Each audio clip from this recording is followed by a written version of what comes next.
Assalomu alaykum. Hurmatli qarindoshlar, Abdurim G'aniydan hammanglarga salom. Bugungi Uyg'ur choyxonasi suhbatlari programmasining siyosat maydoni sahifasida nima uchun BDTda Uyg'urlarni qo'llaydigan davlatlarning soni 51 dan 15 ga tushib qoldi degan Uyg'urlarniki hozirgi ahvoliga intayin munosabatli bo'lgan bir muhim temasida suhbat berishga tayyorlanayapmiz.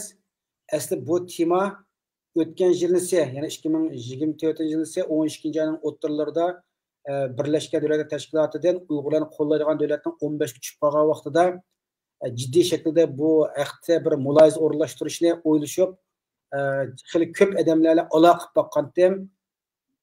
Cho'ng tashkilotlarning rahbarlari, aktiv siyosiy faoliyatchilari bilan aslida bunun bir qancha odamlarni ekranga chiqib, bu temada jiddiy shaklda bir analiz qilish o'ylashgan bo'lgan bo'lsakmi, lekin ekranga chiqadigan odamlar nihoyatda oz, yana chiqishni xohlamaganligi uchun buning uchun Ruqiya Qodir xonim nihoyatda fidokorlik bilan Ruqiya Turdish xonim, Ruqiya Turdish xonim o'zi xalqaro munosabat o'qigan, bu xalqarodagi siyosat nimani yaxshi biladi, ham o'zi Sharq Turkistonning eglik huquqi degan bir kitobni yozgan. Aktiv faoliyatchi hammamiz bilamiz. Ruqiya Turdish xonimni bugun bu ekranga taklif qildim. Assalomu alaykum.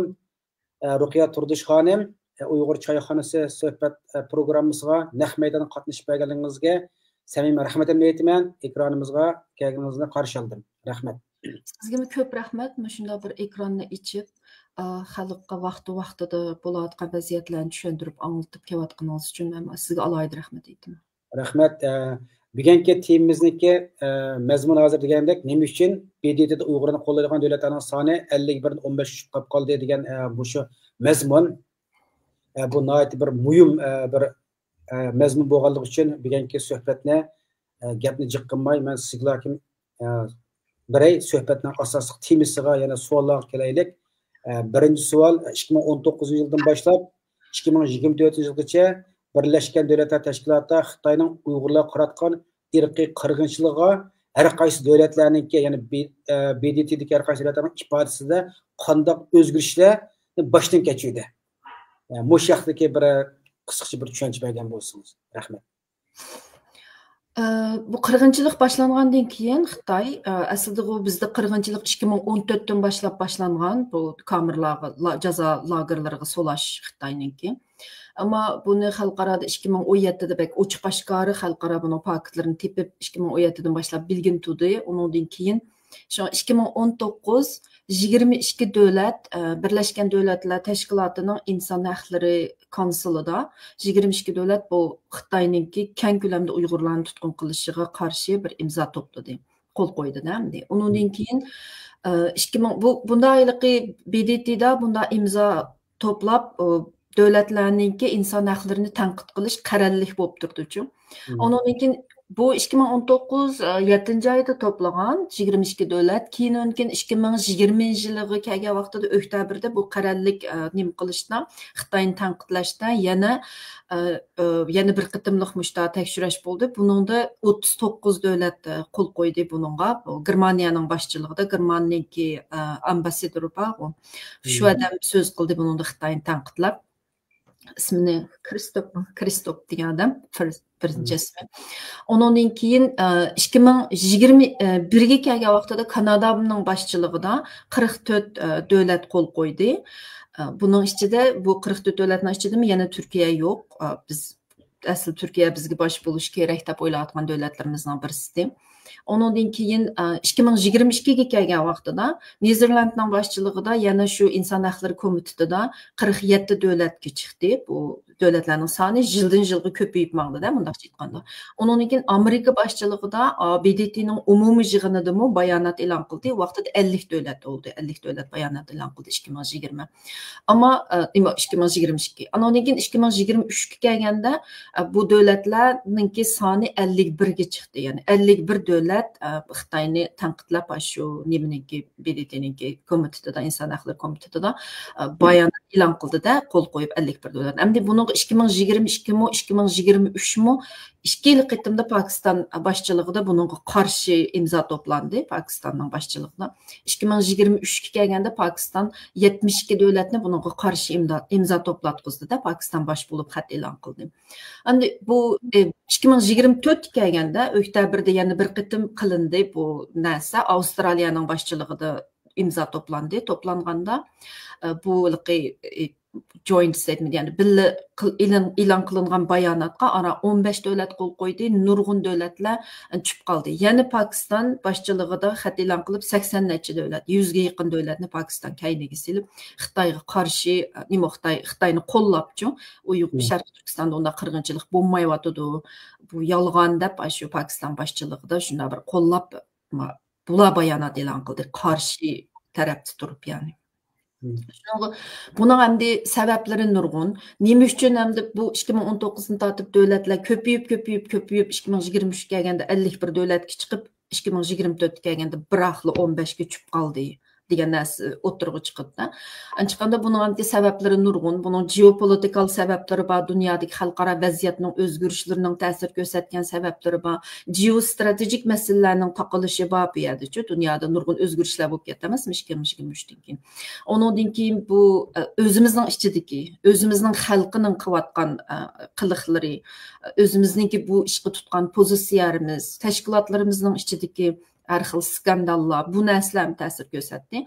Ondan keyin buningdan boshqa bu Xitoyningki tashviqotimi, ya'ni Xitoyningki bu boshqalarni kaynigsib qilayotgan tashviqotlarimi bu geostrategik, geopolitikal masalalarda ta'sir ko'rsatganligi uchun bu nurg'un davlatlar 2024 ga kelganda tushib qoldi. Endi albatta dedingiz, Turkiyaning bizga ega chiqamikin deb qanday qilib Turkiya bu sapdan tushib qoldi deb.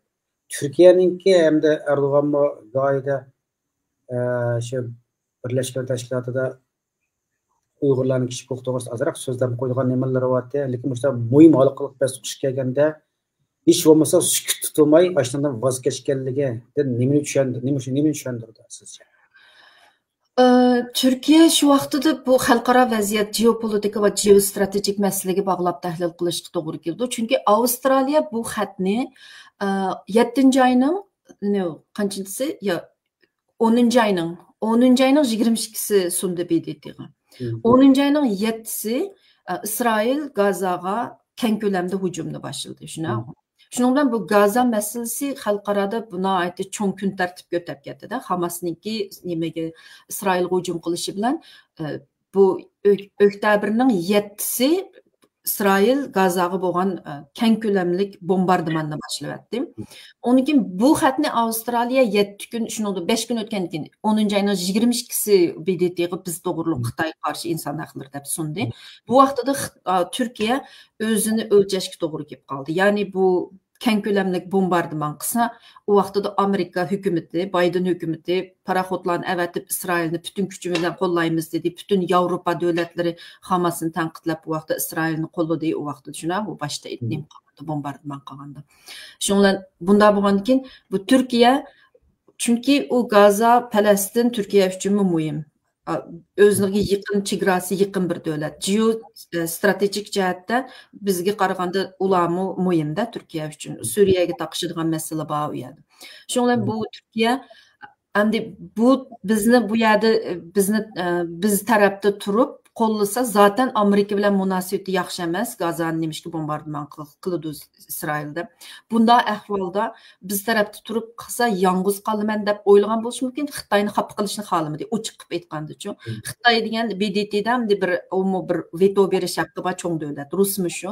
Undan keyin bu ikkisini xafa qilmasam, keyin Isroilning miyadagi davlatlarni kayniga kelib tanqidlash kerak-ku Isroilni Gazani bombardimon qildi deb.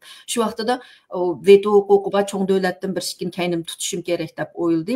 Shunga bizning ishimizni jim turib bu yerda Gazani qo'lladi-da. Mandaqchi Gazani qo'lladi deganim Xitoyni bu Gaza masalasida o'ziga qarshi qilib olishni xohlamadi. Yinimda tutsam deb bunda bir geopolitik o'yinda. Shunda tutdi. Uning ustiga bu Suriya masalasimi bor. Suriyadagi Kurdlar, PKK, PYD bor. Uni agar Xitoy bunga cho'qim oqibat o'ynaydi. Sen Uyg'urlarni qo'llasang, men ularni qo'llayman deydi. U vaqtda Amerika uning ustiga PKK, PYDlarning oqisida turug'liq kurdlarning u yerda. Unda bo'lgan shunga bu Amerika tarafda tursang, menmi u tarafda turman desa, u vaqtda Turkiya yolg'iz qilishni xohlamaydi. Shunga mushu masalalar, bo'pmi mushu Gazzaga Isroilning keng ko'lamda bombardimonlik, qirg'inchilik qilishi bizga bo'layotgan qirg'inchilikni mundaqcha aytganda kun tartibdan tushirib qo'ydi. Shunga Turkiya menchi ikkinchi qatamliq 2024dagi vaqtda tushib qoldimikin deb o'ylamayman, chunki bu vaqt masalasi ashta to'g'ri keldi-chu shu vaqtida. Ya'ni Uyg'urlarniki manfaati vaqtgan xalqaro nimada Xalqaro o'z davlatniki nimasi strategiyasi uchun ishlamasdan gap chiqadi mana. Rahmat. Endi yana bir savol. Avstraliya 2003-yilda esa qo'l qo'yapti ekan, 2023-yilda esa, 2024-yilda esa qo'l qo'ymabdi-da. Avstraliyaniki qo'l qo'ymasa, Avstraliya Amerikaning eng yaqin do'sti, eng kuchli qo'llovchilari. Endi shu 2023 yilda Amerika boshqa davlatlar buni kuchli qo'llagan Uyg'urlarnikini. Hatto shu bir imzo emasmi, bir imkon ikki bilangan bilet ishidimi. Endi Avstraliyaning chiqib qolishi buni qanday qaraysiz? Isroiliya zaten Xitoy bilan eng yaqin texnologiya va boshqa jihatlarda yaqin savdo aloqasi bor bir davlat. Isroiliyaningki masalasi, masalan, bu o'ziningki national security deb o'zining davlat bexatarligi bilan qolgan bir davlat. U bizning masalamizga zotda bu inson haqlariga, Sharq Turkiston masalasiga bularningki nimasida emas, immediate ko'ngil bo'lgan, darhol ko'ngil bo'lgan, tablida birinchi o'rin qo'ydigan narsa emas-ku. Bizni hech qachon bular birinchi o'ringa qo'yib, Uyg'urlarga ko'ngil bo'lib unda qilgan emas Isroiliyachi. Bu ularningki tashqi ishlar diplomatiyasida 5-6 oqib turadigan masala Uyg'ur masalasi Sharq Isroiliyaning hech qachon Amerikaninkidek undaq gündamda birinchi o'ringa qo'yib, darhol yugurib chiqib qilgan emas Isroiliya. Faqat Amerika bisim qilganlik uchun boshqa davlatlarning endi turish uchun boshda qo'l qo'ygan bo'lishi mumkin. Chunki Isroiliya buni masalan bizning masalamiz olsun, Tibetning masalasi olsun yoki Hong Kongning masalasi olsun, hech qaysida buni Isroilniki bexatarligi bevosita ta'sir ko'rsatadigan bir masala emas-ku bular. Shunga bu Isroilning ancha pek chattig'i yo'q. Andan keyin bu Isroil uning ustiga Xitoy bilan Amerikaning o'rtasida mana balans o'ynayman deydi. O'zininki nimasi, o'zining bir muncha aloqasi bor Xitoy bilan, texnikani Amerikadan ilib Xitoyga sotgan nurg'un ishlari bor Isroiliyaning. Undan keyin o'rtalikda balans o'ynaydi. Amerikanimi faqatla Amerikaga yo'linib qolmay, bir tuxumni bir sevatga bir tuxumni sevatmaydi deb bu Isroil. Shu masalan Amerikaga gapini lobbichilik qildi emasmi? Amerikaga meni qo'llar Gazani bombardilsam, nima ish qilsam qo'llar deydi-da. U vaqtida agar Amerika qo'llamayman deb qolsa, Xitoyning yenib turmay qanday qilsa deyish uchun Amerikaga besim qilib, mana tangpunglashtirish uchun Xitoy bilan Amerikaning o'rtasida o'ynaydi Isroil. Bu diplomatik o'yin tufaylidan mashina qildim. Endi bu 2023 nima ishga qo'l qo'ydi degan vaqtida, u 2023 vaqtida Gaza masalasi chiqmagan. 2024da bu o'zi qirg'inchilik qildi. Bu o'zi qirg'inchilik qilayotgan bir davlatning boshqa yana sen qirg'inchilik qilding deyish haqqimi yo'q-ku, salohiyatimi yo'q. U deyolmaydiganini bildi, balki nomus qildi. Nomus qildi. O'zing qirg'inchilik qilib turib, xalqni qirg'inchilik qilsa deydigan salohiyating yo'q-da seninki. Shuningga bu deyolmaydi balkim-ku. Shuningga bu Isroil bu yerda unchalik jasorat yo'q BDTga kelib Xitoyni nima qildi dedim, jim turib oldi balki ham. Keyin men bu qirg'inchilikni qilyapman deb o'zining qirg'inchilik qilayotganini biladi Isroil, chunki kichik bolalardan tortib o'tiradi. Qirg'inchilikni bilmaydigan bir davlat emas. Bu Isroil bu Isroilning xalqi o'zimi Yahudilar qirg'inchilikni beshidan kechirgan xalq. Shu qirg'inchilikning nimaligini dunyoda eng yaxshi biladigan bir xalq. Biladigan bo'lg'achqa bu qirg'inchilikni tufaylidan Netanyahuning jazolanadiganini biladi-ku. Agar BDTda Netanyahu mushu qirg'inchilikni men qilyapman, jazolanib qolsa, bu Xitoyning kaynim Amerikaga mening kaynimda UN Security'dagi xavfsizlik kengashidagi 5 davlatni kaynimda tutishim kerak deb Xitoyni muxab qilmayman, Amerika baribir mening yonimda shunday qilib o'zimga keladigan jazodan qochaman deb o'ynagan bo'lish mumkin. Shu 24 tushib qoldi mencha. Rahmat, nihoyat yaxshi bir tushundim va bir ilmiy bo'ldi. Yaxshi tushundim. Endi yana bir Ukraina. Mesela 2023'de şurada Birleşken Devletler Teşkilatı'da Garip Devletler Xitoyni jazolash to'g'risidami shunda bir nima bo'lib, shuningki soni 50 nechidan 53 oshgandimi, ashuna bir nima imzolaydi ekan degan bir nima to'g'ri kenglik qoldi. 51 bo'lib qoldimi, 50 bo'lib qoldimi o'sha vaqtda Ukraina qo'l qo'ymabdi ekan degan nurg'un ochiqimiz kelgan to'g'rilab aytmoqda. Keyinsa Ukraina qo'l qo'ygan bo'libdi dedi. Lekin yana qo'l qo'ydi, yana olibdi deganda bu yerda gaplar bo'ldi-da, Ukrainani qo'l qo'ymasligi uchun. Ukrainanın burundan tatib Xitoy bilan munosabat yaxshi, iqtisodiy beqindichiligi bor. Undan keyin Ukrainami mundaqmi o'ylaydi-chu, Rus bilan urushayotgan bir davlat bo'lgandan keyin, Rusmi Xitoyni mundaq yaqin hech qanday bir davlat bak yaqin bo'lib ketolmaydi. Rus Xitoyningki O'rta Osiyodagi ta'siridan ansiraydi. Shunga Xitoy amaliyotda bir ayrılmaz Pakistan bilan Xitoydek do'stlik munosabati yo'q. Rus bilan vaqti kelsa Rus bilan Xitoy dushmanlashalaydi deb o'ylab, Xitoyni yana Rusga tashlab emaslik uchun yeni tutishni xohlaydigan bir davlatchi u Sharqiy Yevropadagi davlatlar, Rusning ta'siriga uchragan, Rusning bisimiga uchrayotgan ba'zi davlatlar. Endi bu İsrail, bu Ukrayna 2023 qo'l qo'ydi bizgacha 51 davlat qo'l qo'yganda. U vaqtida Amerikaning bisimi bilan qo'l qo'ygan bo'lishi mumkin. Chunki urush yangi boshlangan. Bu Ukrayna qo'l qo'ydi İsrail deyman. 2023 urush yangi boshlanganda, Rus hujum qilib kirganda bu qo'l qo'ydi. Chunki urush yangi boshlanganda Ukraynaning butun Amerikaning, Yevropaning qo'ral jihatdan buni qo'llashiga ehtiyoji bor. Shundaqmi? Unda bo'lgandan keyin bu Amerika tarafda, Yevropa davlatlari tarafda turib bu narsaga bizga Xitoy qarshi bu chunki Yevropa boshchiligidagi davlatlar chiqadi emasmi? 2023 Amerika dedi, Niderland dedi. Unda bo'lgandan keyin bu tarafda turish kerak-da, maydoningni sech, tanla degandan keyin bu Ukraina o tarafda turib qo'l qo'ydi. Ammo urush uzargan sari, andan keyin bu davlatlarni faqatlamiliqi bu Rusni bu darhol qo'llab chiqarib yetmay qoldi. Urush uzrab ketdi. Urush uzirgandan keyin balkim bu Ukraina yana chiqaraq davlatlarni kayni tutish. Chunki Amerika birdan qurolga pulni berimiz, birdan bermaymiz deb mundaq talash tatish bo'layotgan ahvollar bo'lgandan keyin bu Ukrainami Xitoy bilan Amerikaning o'rtasidagi kuch selishtirmasdan o'ynaydi deb Amerika pul bermay qolsa, men Xitoyni yana turman. Ya'ni Xitoy bilan mening munosabatim yomon emas, xap qilib qo'ymayman. Xitoy bilan vaqti kelsa birlashib ketalayman emas, hamda yenim tuta olmayman. Butunlay qarshi davlat emas deganni ko'rsatish uchun Xitoyni xap qilmaslik bu narsani tushandi. Yana bir tarafdan hatto Amerika yoki G'arb davlatlari o'zi Ukrainaga Rusni yolg'iz qoldirish uchun sen bizga esilmay butun hamma xalqni tut, hatto Xitoyni tut degan bo'lishi mumkin. Chunki bizmi ashta qilamiz-ku, bizmi shu nimada masalan bizning da'vodimi, Sharq Turkiston da'vosidimi biz faqat bizni qo'llaydigan faqat Amerikalamkan deb qolmay, biz o'zimizningki boshqa musulmon davlat qarindoshlarimizning boshqa butun davlatlarning qo'llashiga erishishimiz kerak deb kuchaymiz-ku. Shuni o'xshash Ukrainami faqatla G'arb bilan Amerikaga yo'linib qolmay, yinimda yana Rusga qarshi jiq davlatlarni tutay deb o'ylaydi. U Xitoy BDTda hamiyada ilqi kuchi bor davlat. Uning ustiga bu Xitoyni bakra xap qilib Rusga yordam berib etishni xohlamaydi-ku. Chunki asosan Xitoy yordam qilib yaqin turib qilyapti emasmi Rus uchun. Shu butunlay askar avatib, butunlay Rus bilan birlashib mundaq bir cho'ng urushga kirib ketishni Xitoyniki qo'qqanligi uchun Ukraina o'zini chetga tortib 2024 ga kelganda imzo qo'ymagan bo'lishi mumkin. Endi mau 2022-23'deki 47-50 neçe devletten imza koyganlarda ismi bir o'g'ilmaydi ekan.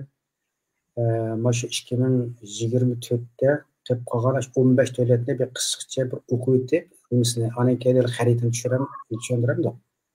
Sharqiy Yevropa davlatlarinikini. Xaritani chiqaring, men xarita qarab so'zlab beraman. Avval shu 15 davlatni bir o'qib olsangiz 15 davlat qaysi davlat oz bo'lgan ekanda. Bu 15 davlat imzo qo'ygan Avstraliya, Kanada, Denmark, Finland, Fransiya, yani Germaniya, Iceland, Japan, Lithuania, New Zealand, Norway, Sweden, Angliya, United Kingdom, yani United States, Amerika. Yani o zaman Gollandiya bakıya bir hoş oldum. Endi xaritani unda qolsa Sharqiy Yevropa davlatlarini dastlabda Uyg'urlarni qo'llab Xitoy qarshi shu imzo qo'ygan davlatlar qatorida bor, keyin xiljiq davlat tushib qoldi. Bu Sharqiy Yevropa davlatlariniki ko'pincha voz kechdi. Bu nima uchun? Bu Yevropa birligiga davlatlarning nimishqa bir qaror ololmaslik sababmi yoki boshqa sabablar bormi? Xaritani biza yo'g'onta olamsiz, men aniq ko'ramadim. Xaritani buni yo'g'ont qilolmaydi ekan. Yo'qotqin bo'lmadik. Zoom bo'lmadik. Okay. Tamam.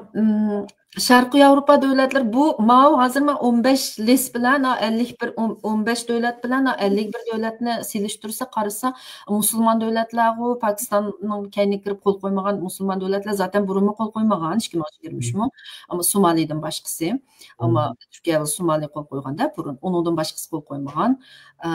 Somaliyami Turkiyaning besim bilan qo'l qo'ygan burun shuni 2024 kelgan bular hammasi tushib qoldi zaten bu musulmon davlatlar burunmi yo'qdi ya'ni Xitoyning beklamaydi qilamiz. Bu musulmon davlatlarning tushib qilishi bu burundan tortib bizga qo'l qo'llamay kelishi shu Amerika bilan bo'lgan dushmanligi ya'ni musulmon davlatlar bu Gaza masalasi, Falastin masalasi, Suriya masalasi, bu Arab bahori bu masalalarni ham deb cho'nq emas o'zisak bu yerda bular Amerikaga bo'lgan qarshiligi bor chunki Amerika Afg'onistonda bu yerda bombardimon qildi, bu yerga Amerika kirgan ishlar bor. Shundan keyin bu davlatlarningki Amerikaga bo'lgan bir nima deymiz bir ochchig'i tufaylidan bizni Amerika qo'llagandan keyin shu Amerika turmayman bu. Masalan, Amerika bizni bunda qildi.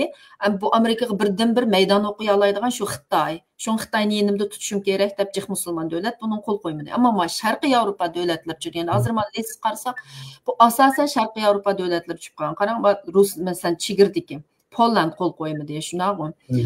Romaniya, masalan, nima anandaki nimaning ichida Ukraina deb bo'ldi qo'l qo'ymadi. Ko'ramadim hozir. Latviya, Yevropa birligida bo'lgan Slovakiya degan davlatlar mushlarning hammasi shu Rusning chegarasiga Rusga yaqin davlatlar. Masalan, Polland bevosita chegara olindi. Hammasi shu ya'ni qaysi bir davlat nima Ukraina, anandaki onunki Belarus degan bu davlatlarchi Belarusga zaten qo'l qo'ymaydi. Belarus Xitoy bilan birga harbiy manevr o'tkazdi hattochi. Shuna bo'lgandan keyin bu yerda qaysi davlat bular nima tushib qoldi deganda bular hammasi Rus bilan qo'shni. Rus bilan ayada urush bo'layotdi. Rossiyaninki bu birdamda kirib Pollandni elib bilishidan qo'rqdi. Polland. Undan keyin bu davlatlarning ichida bu yerda bir qarashmay turgan davlat bor-ku. Qarashmay bir davlat va Litvaniya deydiganchu. Shu davlat qo'l qo'ydi. 15 davlatning ichiga qarasangiz, umuman qo'shni Belarusning biqini, u nimishga Rusdan qo'rqmay, Xitoy Rusning yaqin do'sti deb, endi Rus bilan Xitoyning o'rtasida balansi o'ynay, Rusga bir do'st deb bermayman. Agar Xitoyga qarshi bunday narsalar qo'l qo'ysak, Xitoy unda bizni dushman ko'rib, Rusga yordam qilib, Rus bilan yaqinlashib ketmasin deb davlatlar qo'rqib, Rusni yolg'iz qoldirish uchun qo'l qo'ydi. Ammo Litvaniya degan kichik bir davlat u qo'l qo'ydi. U nimishga qo'l qo'ydi degan narsa chiqibdi. Chunki bu Litvaniya 2021 deyman, 2023 Tayvanninki bir vakillik ishxonasi ochishga ruxsat qilibdi-chu. Shu Litvaniya. Shuning bilan bu Xitoyning qattiq achchig'i kelib, sen nimishki Tayvanni e'tirof qilsa, biz Tayvanni e'tirof qilmaydigan bo'lsak, sening Tayvan ishxonasi deb bir ishxona ochqizishing, bu Tayvanninki mustaqilligini e'tirof qilganliging bo'ldi deb bu Litvaniya bilan butun diplomatik munosabatlarni kesib, noita munosabat nachar ekan-chu 2023 yilda. Shuning bilan bu Litvaniya bizga qo'qab, chunki Rus bilan yaqin bo'lib ketib qolsin. Kelib Belarus qo'shnida men qarasangiz Belarusda bu harbiy manevr o'tkazgandan keyin Xitoy bir cho'ng manevr o'tkazmasmi, kichikroq bir manevr o'tkazgandan keyin Belarus bilan birga bu Litvaniya bizga qo'qab diplomatik munosabatlarni yumshatishga urinibdi Xitoy bilan, lekin Xitoyning aytdiki birlik bilan qattiq turib olgan. Shuning Litvaniya hatto Tayvan degan ismni evitsa deb tayvanliklarga bisim qilib, Taipei deb o'zgartiribdi. Ya'ni biz Tayvan degan bir davlatni e'tirof qilmadik, bu bir shaharning ismi debchi, ism xat bilan o'ynaydigan davlatlar diplomatik munosabat. Shundan bu Tayvan demidik, biz Taipei ofis dedik deb a'loning Tayvan deganni bekor qilib, Taipei degan ofisga nim qilibdi-da. Ashta qismi hozir Xitoy chin turg'liq. Shu bu Litvaniyaningki Rus bilan Xitoy bilan munosabat yaxshi bo'lmashqa bu davlat bizga qo'l qo'ygan.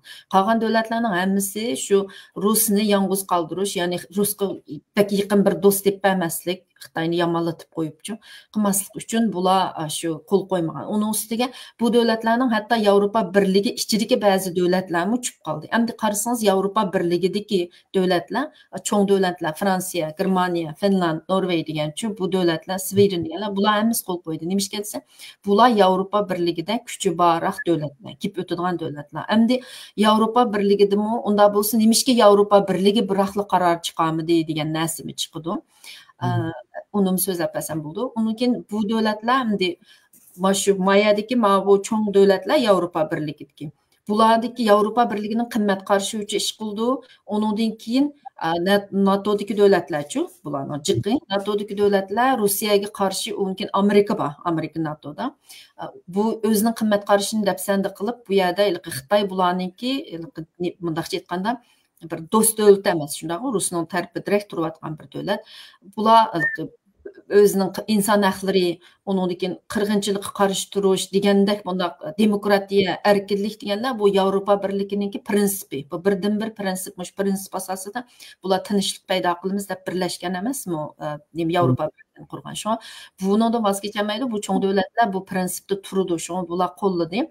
Ham uning ustiga bular qarasangizmi chegarada nimadan jiroqroq, andan keyin undaq qilib nima qilmada maydonini voz kechib, ya'ni Xitoyga yaloqchilik qilib butunlayla manda shaklda turamidi. Shunga bizga qo'l qo'ydi, bular qo'lladi, o'zining maydonida turdi. Rahmat. Yana bir savol. Navbatda dunyoning siyosiy va davlatlarning manfaati kishilik huquqdan muhimroq bo'lib qoldimi? Bu ahvol xalqaro jamiyat va kishilik huquq tarafdorlari uchun nima deb ishorat berdi? Undaq deb kelsakmi bo'lmaydi. Kishilik hozir dunyo ko'p qutblashishga boshladi-chu. Chunki bu Xitoyning kuchayishi bilan Rusning burunqi Yevropa bilan bo'lgan o'chmanligi jiddiy. Uning ustiga bu Yevropa Birligi qurilgandan keyin NATO'mi o'zini kengaytiraman dedi. Rusning biqiniga kelgan turdi-chu davlatlar, masalan, Ukraina NATOga kiramsan dedi. Ondan bu Poland, Rumaniya degan bu Rusning biqindagi davlatlar. Endi Rus burun bir imperiya bo'lgan davlat. Endi bu Yevropa Birligi bu Sovet parchalangandan keyinla Rusni bir kichik davlat sifatida muomala qilib, o'zi bilan barobar muomala qilmay. Bu Rusning chegarasidagi davlatlarning hammasini o'ziga qitib, bir g'arbning demokratiya va inson haqlari degan bir g'arb sistemadagi bir sistemning ichiga akirib qilsa, u Rus o sistemda bo'lmagandan keyin, bu mening biqinimdagi hammasi bunda yo'g'inab kelsa, NATO'mi kengayib kelsa, atuga meni yutib oldi deb qo'rqaplam, bu o'zining biqindagi davlatlarni Yevropaning ta'siridan qutuldirish uchun, Yevropaning ta'siri kirmaysa deb mandaqcha aytganda talishiblam, Rus hujum qilib, mandaq qilyapti-da, Ukrainaga kirdi, hujum qilib. Mushunda bir ahvol ostida bu bir narsa. Undan keyin bu Xitoy kuchayib ketdi. Xitoy kuchayib ketib, Rus bilan birlashib xalqaroda, masalan, biz burun xalqaro, masalan, qanday sistemda dedisi Amerikaning hegemoniya ostida. Yani unipolar bir davlatninki hegemoniya ostida bir boshqurishi botdi-da, endi. Shuni buzib, bu bir Amerikaning g'arbning yo'li bilan mangmaymiz biz. Deb bir ko'p qutblik dunyo paydo qilaman deb bu Rus bilan Xitoy noiti kuchaydi. Chunki bu Xitoyning bu ko'p qutblik dunyo paydo qilmay, ya'ni Amerikaning gaplam o'tmaydi. Boshqa bir sistemmi bo'lish kerak. Hammamiz xohlagan sistemda mangimiz. Hech kimning ishiga aralashmaslik kerak debchi. Ular butun dunyo qalayim qolib ketadi. Hech kimning ishiga aralashmasa, xohlagan davlat xohlagancha xohlagan odamni o'ttirayversa, buzaversa, xohlagan yerga tajovuz qilaversa, bo'lganday bo'lib qoldi-da. Xitoy shunga hamma davlatning ishiga aralashmaymiz, bir-biriga tajovuz qilmaymiz, hech kimni boshqarmasligi kerak deb, anikin askarni turg'izmasligi kerak deb, bu Amerika turg'izgan, g'arb davlatlari turg'izgan butun sistemga qarshi chiqdi. Ko'p qutblashtiryapti. Ko'p qutublashgandan keyin bu Xitoy bilan Rus ayrim bir qutb bo'ldi. Buning nurg'un musulmon davlatlar ergashdi. Uning ustiga yillardan beri bu O'rta Sharqdagi Amerikaning tutgan siyosati tufaylidan nurg'un musulmon davlatlarni Amerika o'ziga dushman qilib oldi. Bu sabablar tufaylidan ularning hammasi ketib Xitoyga ergashdi ayada. Undan keyin bu Yevropaninki, NATOninki va Yevropa Birligininki kengayishi, o'ziga a'zo qabul qilishi. Bu Rus bilan o'rtasida bir to'qinish paydo qildi. Shu bu sabablar tufaylidan dunyo mundaqcha aytganda burunqi g'arb sistemasi, ya'ni inson haqlari, demokratiya, erkinlik degan narsalar sistem ustiga qurilgan bir g'arb dunyosiga hurmat qilmaymiz. Ya'ni buni hurmat qilmaydigan kuchim bor ekan bu. Gapingni anglamasak-mi bo'ldi ekan bu deb bundan narsa chiqdi. Chunki bu sistemni qurib qo'yib, bu sistemni qurganlar o'zi amal qilmagan ahvolmi bo'ladi-chu dunyoda. Masalan, Isroiliya demokratik davlat turib qirg'inchilik yurgizdi. Endi Amerikami bu sistemni o'zi qurgan turuqliq nurg'un yerlarda bu sistemga amal qilmadi-chu. Shunda bo'lgandan keyin o'zing amal qilmagan narsaga qanday gap qilish salohiyating bo'ldi deb boshqalarmi bularning gapini anglamasga chiqdi. Bu Xitoyning ishiga yaradi. Shunda bo'lgandan keyin hozir dunyoda shu inson haqlari, demokratiya degan narsani cho'ktirimiz deb bir nimaga duch keldi-chu, challenge deb bir bir kurashga o'zini saqlab qolish uchun bir kurashishga to'g'ri keldi. Bu deganlik bu inson haqlari demokratiya degan narsa butunlay bundan keyin dunyodan yo'qolib ketamdi degan narsa emas. Bu dunyoda zodi Alloh bizni yaratgandan tortib bu haq bilan haqsizlik birga teng mavjud bo'lib turgan dunyochi bu. Shuningga bularning kuchayib ketishi bundaq qilishi bilanla bu g'arbniki demokratiya, erkinlik, inson haqlari degan sistemasi yo'qolib ketadi degan ish bo'lmaydi. Chunki haqsizlikka uchrayotgan bizga o'xshash xalqlar bor. Bu xalqlar bu haqsizlikqa qarshi hamon tik turadi. Unda bo'lgankin bu sistemni qo'g'daydi, bu yana bu sistemni qo'g'daydiganlar chiqadi. Bu sistemni yaratganlarmi buni qo'g'daydi. Shuningga bu butunlay yo'qolib ketmaydi, ammo shunday bir krizis ichida turyapmiz, bunaqcha aytganda. Rahmat. Endi yana bir savol. Bu savol bu shu 2025 yili 1-27 kuni dunyo irqiy qirg'inchilik kuni, ya'ni Yahudi qirg'inchilik eslaydigan kunda Polshada har yil butun dunyoning liderlari, g'arb davlatlariniki, kishilik huquq tashkilotlariniki kelib shuni xotirlaydi. Bu 80 yillik xotir kunida endi. Bu vaqtda bir maqola yozayotganda men tutmadi. Bunga eng muhim bir narsa shu Birlashgan Davlatlar Tashkilotining bosh kotibiniki shu Yahudi qirg'inchiligi bilan ham bir televiziya so'zi bor, 3 minutlik qisqacha bir narsa. Shuni bir azroq men bir vaqtimiz olgan bo'ldi. 2 minutda o'qishga o'qib bir savolni o'tirib qo'ymoqchi. Savol endi xalqaro sahnada Uyg'ur masalasiga bo'lgan diqqat kundan kunga tuvallab ketib bordi. Nimishqa nurg'un davlatlar burun Uyg'urlarni qo'llagan davlatlar bo'lsa, bugun kelgan sukut turdi, savolning mazmuni bor. Endi mana shu Birlashgan Davlatlar Tashkilotiga bosh kotibning bir degan gapi bor. Bu yil ya'ni 2025 yili 1-27 kuni dunyo irqiy qirg'inchilik xotiri kunida Birlashgan Davlatlar Tashkiloti bosh kotibi Antonio Guterres Yahudilar qirg'inchilik xotiri kunining 80 yillik munosabati bilan televizorda so'z qilib, zo'r qirg'inchilikning insoniyat xotirasidan o'chib ketilishi o'tmishga qilingan xiyonat, shundaqla kelgusi qilingan sotqinlikdir degan. U ayni vaqtdagi tarixni eslash bilan Natslar Germaniyasi butun Yahudilarni yo'q qilishni ko'zlagan zo'r qirg'inchilikda 6 million Yahudining qirib tashlanganligini alohida tilga olgan. U bu vaqt qilgan so'zda u qurbonlar va ularning hayot qolg'uchlarining urug' tuqqanlari bilan bir safda turamiz degan. Holbuki uning xarakteri va natija jihatda Yahudi zo'r qirg'inchiligidan, hatto uningdan ig'ir deb qaralgan Uyg'ur qirg'inchiligi haqida so'z qilib baxmaganligi bu eksternal kuchli g'ulg'ul qo'zg'adi. Yana buningda bir yumlablar bu qirg'inchilik qarshi turg'ich qiyofatida o'ttirg'i chiqishlardan tang kishilik kuzatuvchilarininki buning bo'lgan qarshiligi va eksiyani buni Twitterda kuchli g'ulg'ul bo'ldi.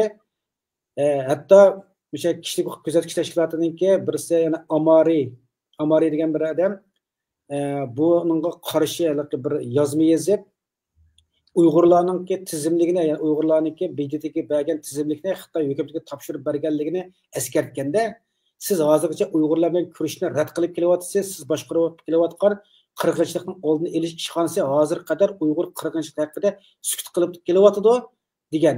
Shundaqla Xitoy hukumati har yili BDTga yo'llayotgan 10 million dollar buning muhim sabablarining biri ekanligini tilga olgan.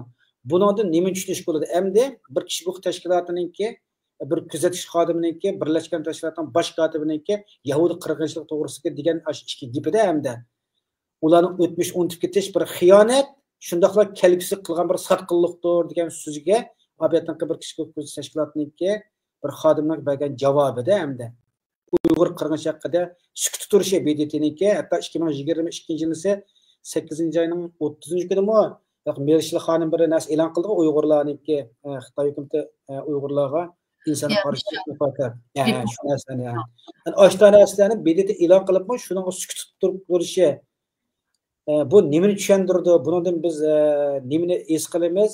Shundaqla bu orqali biz Uyg'urlar bundan keyin qaysi shakllarda harakat qilishimiz kerak? Bu haqida o'zingizning bir o'ylaganlaringizni deb boqsangiz rahmat. Okay, bu BDTninki structure, yani qurilmasi jihatdanmi Bu BDT'nin kurulmasında bu insan hakları komiteti gerçi böyle qarallik alda devletlerin insan haklarını her yılı tanqidlab imza toplab kelgan bolsa-mu, bu imzalarni toplash uchun bu imzalarni hamda bu yerda nimaga yaraydi, nimaga to'playdi degan narsa chiqadi-chu. Chunki bu inson hakları komiteti bu yerda mukammal emas. Yana birisiga bu masalan imzoni to'plab bu narsalarni chiqargandan keyin inson haqqlariga nima insan haklarını depsende qilayotgan davlatlarga qarshi bir ig'ir besim ishlatib ularni to'xtatib qoldigan kuchi yo'q yoki bir nima deymiz askariy kuchi yoki bunda qonun nima kuchi yo'qchu bularniki. Undan keyin bular faqat ashada masalan reportlarni chiqarib tanqidlaydi. Agar nurg'un davlat qo'l qo'ysa uningga, undan keyin bu Security Councilga kirsa, xavfsizlik kengashi 5 davlat boyaga. Xavfsizlik konsili undan keyin buni sotga bera oladi, munda qilibdi debchi. Masalan, davlatlar qo'l qo'ymagan, masalan Xitoy bizga buni ayrim so'zlab desam bo'ldi, keyin so'z kelar hafta talasturda so'zlashim mumkin, o'sha chiqmoqchi. Bu masalanki bizning ishimizni ICCga bergani bo'lamdi, ya'ni xalqaro jinoiy ishlar sotiga, xalqaro nima sotiga, adolat sotiga nimishki buningda Xitoy qo'l qo'ymagan bo'lsa berolmaymiz, kim bera oladi degan masalalar bor. Buningda shu xavf agar bizni Xitoy qo'l qo'ymagan bo'lsa hech kim beramasa xavfsizlik kengashi bera oladi. Xavfsizlik kengashi bera olish uchun shu xavfsizlik kengashidan qaror chiqish kerak. Xavfsizlik kengashidan qaror chiqish uchun nurg'un davlatlar majority vote bilan hamda buni xavfsizlik kengashiga sunishi kerak bu. Masalan, munda qildi Xitoy, munda qirg'inchilik qildi, anda qildi, munda qildi deb. Endi bizning masalamizda bu chiqib bu inson hakları konsulininki abaysiz degandek unda gapni qilg'ini faqatli shu yahudi qirg'inchiligini ko'zda tutib boshqa qirg'inchilikka ko'z yumg'ini hozir Amerika shu sababdimi 2023 ku deyman, 2022 chikatganchu bu xalq nimadan Trumpning vaqtida chikatganda bu inson hakları konsuldan nimishga chiqatdi deganda bayozsan debchi. Bayoz degani inglizcha davlatlarning tarafini tutib davlatlar bu yerda shu mayli qilib BDTni Birleşken Devletler Teşkilatı emas, United Nations emas, Divided Nation desek bo'lg'idek dedim qo'y, davlatlar ichilib bo'linibchi. Chunki bu yerda qarorni hammasi birlashib bir qarorni hammasi okey deb ololmaydi. Bu shu Yevropa birligiga o'xshashlam. Ya'ni davlatlar u yerda ma'noda turma, aningda turmayman deydi. Ba'zi davlat qitildi, ba'zi davlat qitilmaydi. Keyniga adam to'playdi guruhdakchi. Bular guruh to'plab o'zining men qarorni olmoqchidim. Ben deganga sen deb bersan deb boshqa davlatlarni keyniga shayk to'playdi-ku bu davlatlar. Ashta bu yerda bir siyosiy bo'linish shaklida chiqdi. Bu asosiy davlatning asosiy qarorini yana shu davlatlarning manfaati bo'yicha davlatlar qaror berdi. Endi ba'zi narsalarni anglashma, ya'ni treaty demdi. Anglashmaga qo'l qo'ygan bo'lsa, anglashma bo'yicha apmang'in bo'ldi. Ondan keyin bu mushunda bo'lganligi uchun inson hakları konsuliga anikin Xitoy vakillerini kirgizib oldi. Xitoy nurg'un pul berdi. Peacekeepers'ga Xitoy nurg'un narsa berib qildi. Shu Xitoy nurg'un jihatdan bu inson hakları konsulini qo'liga olganligi uchun BDT'ninki. Shuningga Amerika o'z vaqtida yomonlab chiqatgan-ku. Bu qanday bu yer nimishki bunday qilib davlatlarning tarafini tutib qildigan ya bo'lmasligi kerak bu inson hakları konsulida. Shunday yeri bor. Shuningga bu yerda inson hakları konsulininki mush odamning mush degan gapidillam taraf tutib gaqivatqini, ya'ni-chu, o'tirdi turib, haqda turib gaqamasdan davlatlarning manfaati uchun shu konsulni kimning yönetivatqini, ya'ni kimning boshqarayotgani o'tirg'i chiqadi shu yerda shu. Kim management qilsa shuning gapini qilganligi chiqadi shu yerda. Rahmat. Yana bir savol. Sizcha iqtisod va siyosat kishilik huquq qaraganda texi muhim bo'lib qoldimi hozirgi dunyoda? İqtisod ve siyaset her zaman muhim bo'lib kelgan, kishilik huquq qaraganda hech qachon bir muhim emas bo'lmagan. Iqtisod ve siyaset kishilik huquqqa ta'sir ko'rsatadi, kishilik huquq iqtisod ve siyosatga ta'sir ko'rsatadi. O'zaro bir-biriga ta'sir ko'rsatadi, ammo har zaman iqtisod ve siyaset muhim bo'lib keldi. Iqtisod ve siyosatdan battar muhim bo'lgani bexatarlik. Ya'ni davlatlarning bexatarligi ta'sir etganda iqtisodni bir chetga cho'riydi. Ya'ni iqtisodiy munosabatdan batdi deblam u davlat bilan bexatarligiga ta'sir etadigan ahvol ostidami ajrashamaydigan to'yqib ketgan bo'lsa-chi, unda ish yo'q. Masalan, Xitoy bilan Amerikaning iqtisod irmash-chirmash to'yqib ketgan bo'lar. Ammo bexatarligiga ta'sir etdi. Hozir Xitoy kuchayib qolgandan keyin Amerika qattiq tirkishyapti, buni qarshi turadi. Chunki hamma iqtisod qilgan narsani kesyapti-da Xitoy bilan. Endi bu monchilik mening Xitoy bilan bilan aloqam bor, iqtisodim bek yaxshi deb bexatarlikni ikkinchi o'rin qo'yib qo'ydigan ish yo'q. Birinchi o'rinda bexatarligi turadi davlatlarning uchun. Undan keyin siyosat, iqtisod turadi. Ammo inson haqlari degan bu narsa faqat qanday ishga yaraydi deganda bu siyosat va iqtisodiy munosabatlarda inson haqlari ta'sir ko'rsatadi. Masalan, qimmat qarashi g'arb davlatlarininki erkinlik, inson haqlari, demokratiya bo'lganligi uchun bular bundan voz kechmaydi. Bundan voz kechsa bu sistem buzilib ketadi. Sistemdan voz kechgan bo'ldi bularcha, butun sistemi buzildi. Shuning bular bu qimmat qarashini o'zining qimmat qarashini birinchi o'ringa qo'yg'ashqa iqtisodiy munosabatlarda masalan abay dedik-ku, BDTdan agar qarorlar chiqsa, bir davlatni tanqidlab, inson haqlarini tanqidlab, bu qirg'inchilik qilyotdi deb qarorlar chiqsa, boshqa davlatlar o'zining qimmat qarashi, erkinlik va inson haqlarini muhim o'rin qo'yadigan davlatlar shu davlatlarga sanksiyon bera oladi. Masalan, Amerika Uyg'ur force labor, Uyg'ur qo'l emgak kuchini ishlatyapsan deb Xitoyga sanksiyon berdi, shunami?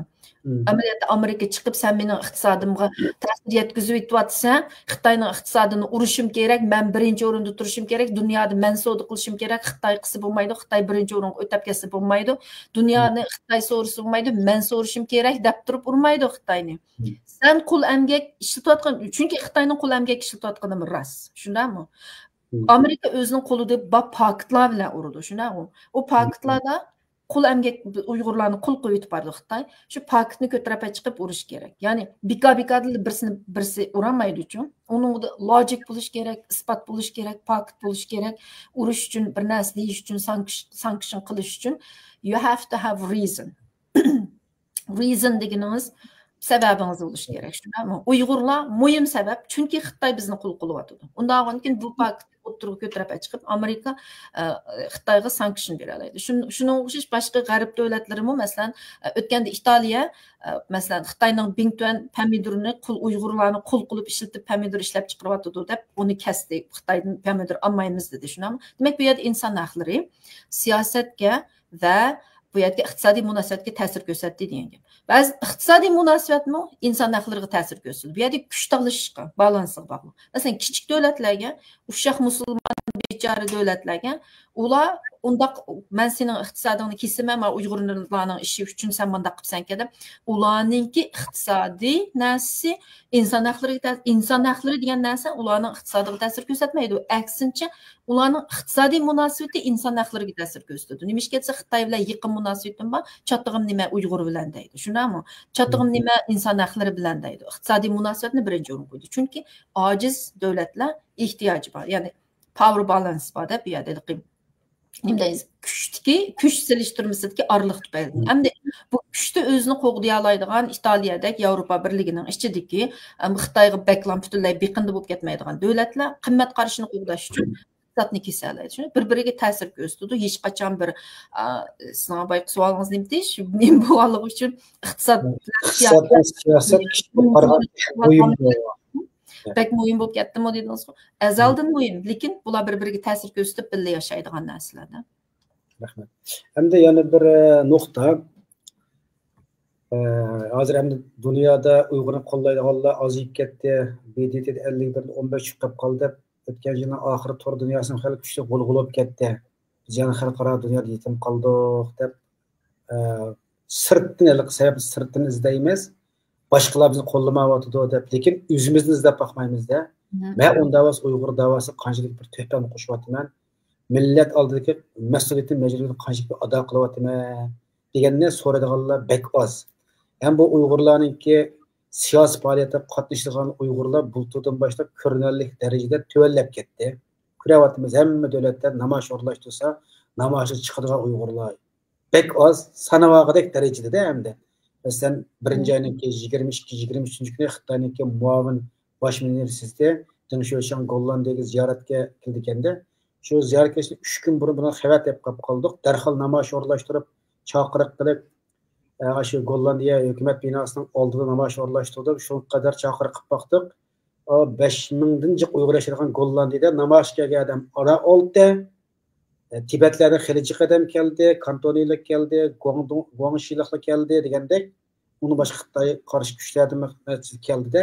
Endi demakchi, Xitoyning muavin bosh ministri Gollandiyaga kelib qolsa, shuni qarshi qilgan Uyg'ur ara oldi. Bu nəhayət bir əfsuslandırılan bir əhval.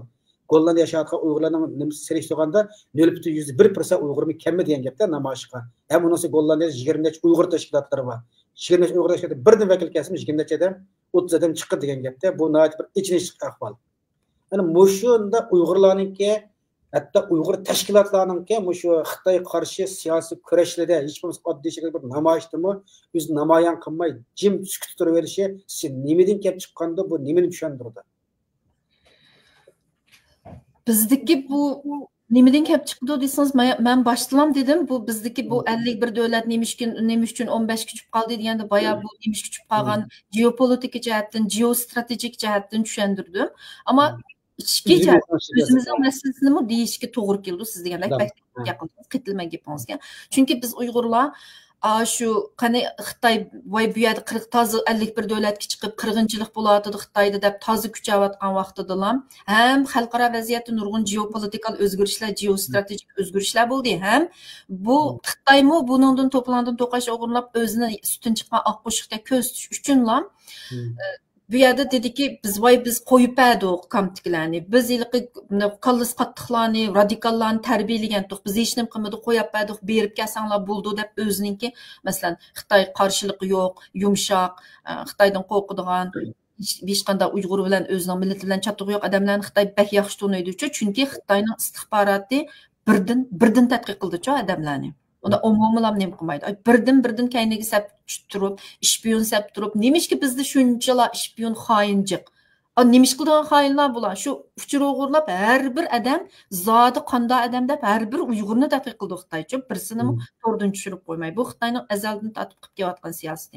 Shuni bu Xitoy buni tashviq qilishga, ashta tadqiq qilishga kimning Xitoy bilan ishbirligi qila oladiganini, kimning yumshoqligini, kimning o'ziga tahdid emasligini Xitoy bak yaxshi bildi-ku. Ashtalarga Xitoy viza berdi, bag'izdi, kagizdi, gapqilmay qo'yib berdi. Chunki bu odamlarni yig'ishtirish osonligini Xitoy biladi. Ammo yig'ishtira olmaydigan odamlarga Xitoy viza bermaydi. Ko'rash tugizmaydi. Nimishki nurg'unlarimiz boramaymiz, hatto qo'shni davlatlarga boramaymiz Xitoyning. Nimishki tuqqanlarimiz bilan 20-30 yil ko'rishamaymiz, ovozini anglayamaymiz, qo'rqidi, bizga gapni qilmaydi. Shunami? Nimishki? Chunki Xitoy biladi, ayriydi-ku. Endi bu Uyg'urlar azraqlab bu yerda birsi bu siyosiy ongning tuvanligi.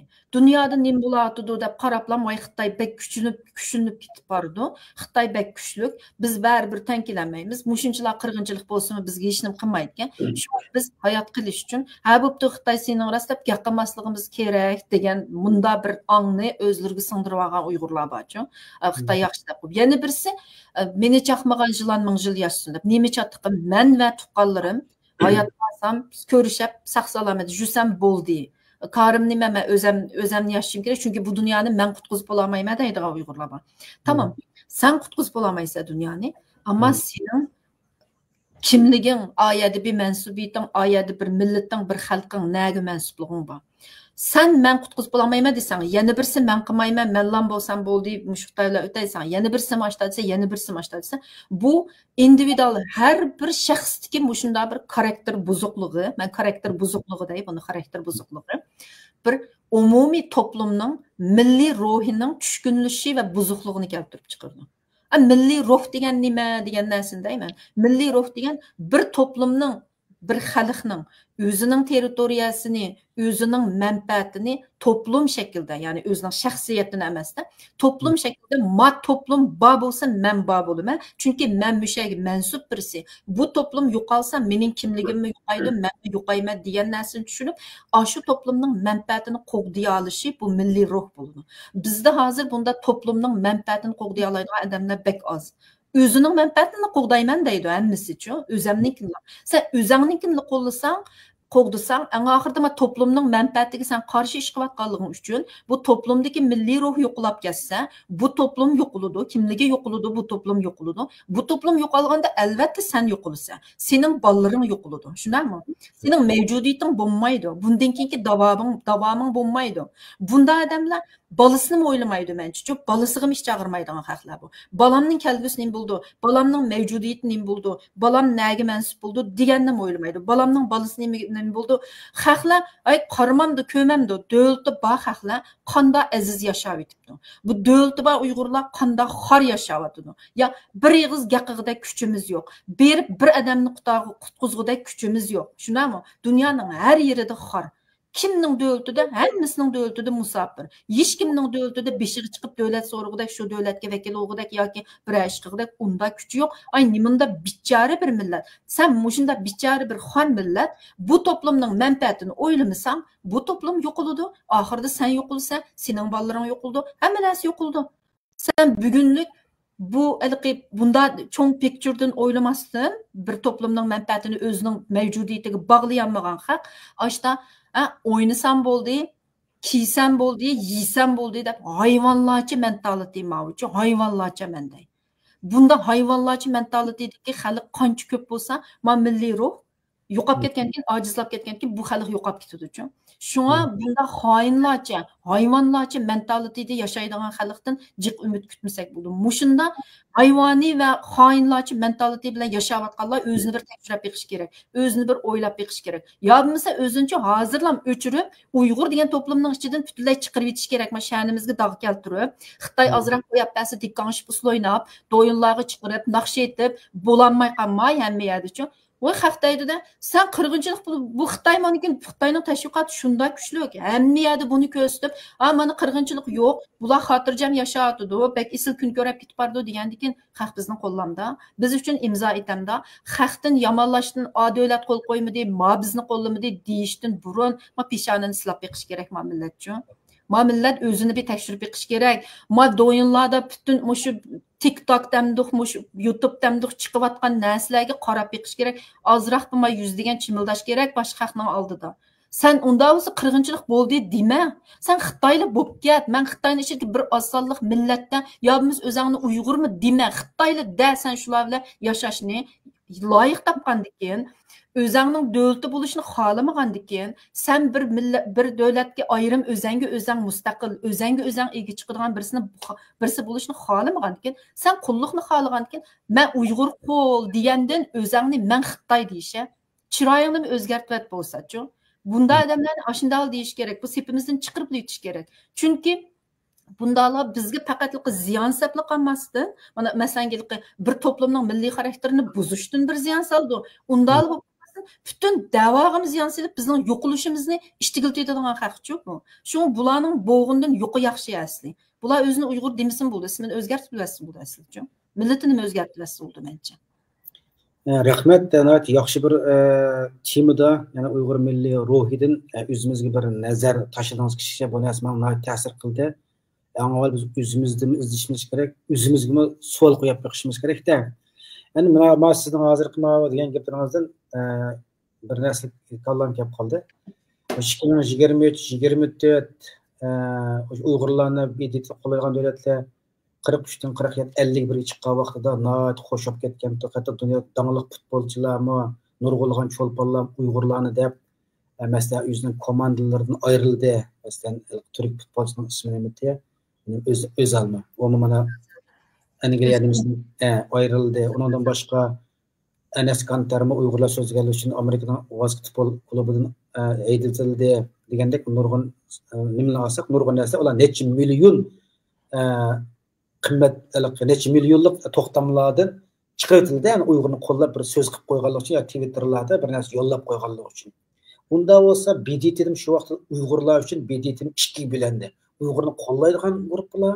yani g'arb boshchilik Amerika g'arb boshchilik davlatlar undan boshqa islom davlatlari turk davlatlari bular xitoydan yana turib uyg'urlarga qarshi uyg'ur BDTda uyg'ur uchun dunyo ikki bo'lindi ammo uyg'ur jamiyatida diaspora uyg'ur jamiyati uyg'urda pach bilinib ketib qoldi mushunday sabablar nimada sizcha Bunun birinchi sababi Xitoy dividani bo'lib kontrol qilaman degan siyosatni ichidagini o'tirib kontrol qilgan bilan teshidagini shu o'tiranmagandan keyin bo'lib kontrol qiladi.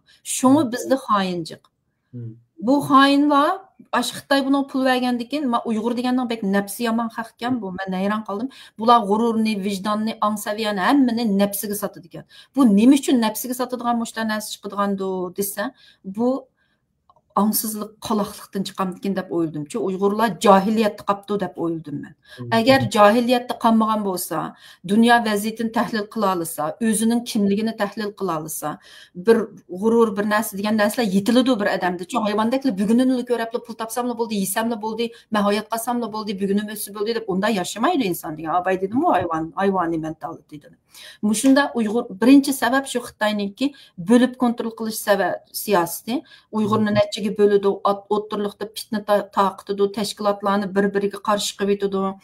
Ondan keyin xoinlarni selib bo'ladi. Shuna, ammo bularning vazifasi shu bo'lish, uchur to'plash shu. Shuna bo'lgandan keyin bu narsa mushta bo'linib ketdi. Undan keyin bizningki bu hamma davlatda yashayotgan Uyg'urlar o'zining davlatiningki, chunki biz shu davlatda bir kichik bir xalq bo'lgandan keyin shu davlatning sistemasi, shu davlatning qimmat qarashi, shu davlatga ergishib mangadigan gapgan-chi. Masalan, Turkiyada yashaydiganlarningki nimasi bilan, o'y fikrlari bilan Amerikada yashaydiganlarning, Kanadada yashaydiganlarning o'xshamaydi. Andan keyin Yevropa, boshqa davlatda yashaydiganlar bilan, masalan, Malayziya yoki boshqa kichik Asiya davlatlarida yashaydigan, O'rta Osiyada yashaydiganlarning hatto o'y fikrlari bilan Amerika, Turkiyada yashaydiganlarning o'y fikrlari o'xshamaydi. Shuna bo'lganligi uchun bu narsa bizga ig'ir bo'linish ishtik bo'ldi. Ammo burunqiga selishtirganda bundaq har bir o'xshamaydigan davlatlarda bir-biriga qarta bo'linishning paydo bo'lishi shu davlatning ta'siri, yashagan muhit, rayonlarning bo'linish tufaylidan degandan ko'ra hozir yaxshi desak bo'ldi. Chunki hozir global internet dunyosi, tor dunyosida biz fikrimizni digital davlat shaklida, ya'ni digital fikr shaklida bir yerga kelolamiz-ku. Ya'ni bo'linishdan digital shaklda, masalan, nurg'un WhatsApp to'plar bor, buning nurg'un a'zo bo'lganlar bor. Lekin bu yerda nurg'un fikrlar o'tirg'i chiqadi. Masalan, siz bu yerda ma'ni taqdiyotsiz, buni butun dunyodagi Uyg'urlar ko'ra oladi. Unda bo'lgandan keyin masalan, Turkiyadagi Uyg'urlar Turkiyaning sistemasi o'y fikr bilan, Qozog'istondagi Uyg'urlar Qozog'istondagi muhit o'y fikr bilan qolib qolmaydi, boshqa yerni ko'ra oladi. Masalan, bizmi Turkiyadagilarning nima o'ylayotgan, nima qilayotganini ko'ra olamiz. Digital dunyoda o'y fikrimizni Uyg'urlar diasporada ishtik bir yerga akila oladi. Bir-birsiga yotlashib, bak bo'linib ketolmaydi. Shunga avay men milliy ruh to'g'risi dedim. Bu milliy ruhga ta'sir ko'rsatadigan narsa milliy xarakter.